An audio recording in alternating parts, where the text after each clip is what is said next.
आज हमारे घर एक नई मेयर भवानी जो 4 साल की है और कान्हा बन्ना की ये बहुत पसंदीदा है। आप सबने बन्ना को कई बार इस पे राइड करते हुए भी देखा होगा। इसका मालिक इसको बड़े ही बेरुखी के साथ रखता था और ये देख के बन्ना बहुत दुखी रहते थे, पर बोलते कुछ नहीं थे। कई बार समझाने पर भी वो ये समझ नहीं रहा था। पर कहते हैं ना, आने जाने और प्रारब्ध ये सब नियति तय करती है। शायद इसलिए आज भवानी बन्ना के पास है। प्रेम की भाषा अनबोलती है। प्रेम अगाध और अनंत है। प्रेम को शब्दों में बांधा नहीं जा सकता। शायद इसलिए ही शुरू होती है। शुरू होती नहीं, बहुत पहले से ही शुरू हो गई थी, पर यहाँ से उस बॉन्डिंग पे एक मोहर लगती है जो कान्हा बन्ना और भवानी के बीच आने वाले बहुत से वर्षों में आपको दिखेगी। आज भवानी का हमारे घर में गृह प्रवेश है। हम सभी सदस्यों ने हृदय से भवानी का स्वागत किया।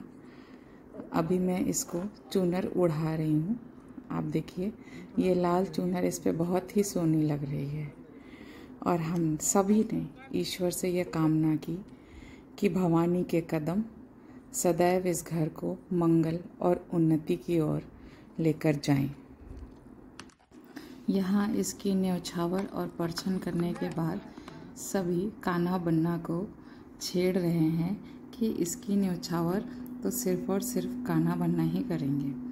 किसी भी शुभ कार्य की शुरुआत ये मैंने इसकी न्यौछावर कर दी। और किसी भी शुभ कार्य की शुरुआत कहते हैं कि नारियल के बिना नहीं होती।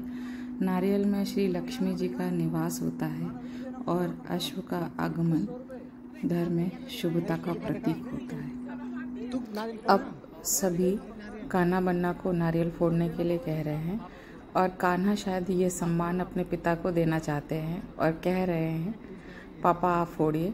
लेकिन हर पिता ये चाहता है कि उसका बच्चा उससे ज़्यादा कहीं आगे बढ़े और शायद इसीलिए साहब ने कान्हा को ये अपॉर्चुनिटी दी और बोला कि नारियल फोड़ो।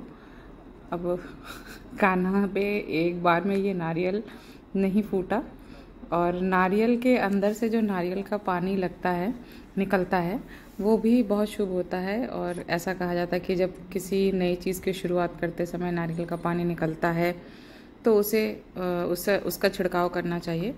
तो कान्हा भवानी के ऊपर ये नारियल का छिड़काव कर रहा है और नारियल पानी चूँकि अच्छा होता है और हेल्दी होता है, बहुत सारे विटामिन्स और मिनरल से भरपूर होता है, तो हम सब ने ये कहा कि इसे पिला दो, क्योंकि धूप बहुत ज़्यादा हो रही थी। तो उसमें से थोड़ा थोड़ा निकल रहा है और शायद भवानी को टेस्ट भी बहुत अच्छे से आ रहा है उस नारियल पानी को पीने में। और ये साहब ने एक साथ इकट्ठा कर रहे हैं और इसे पिलाने के लिए कि अच्छे से थोड़ा सा डेप्थ में हाथ हो जाए तो अच्छी तरीके से वो पी लेगी। और ये इसने पी लिया और इसी के साथ एक नया सदस्य नए नुकुंज परिवार में जुड़ गया। जिस दिन ये आई थी उसी रात में बहुत ज़ोर की बरसात हुई। मौसम भी बरसात का नहीं था। भवानी उस दिन खुले में बाहर बंधी हुई थी।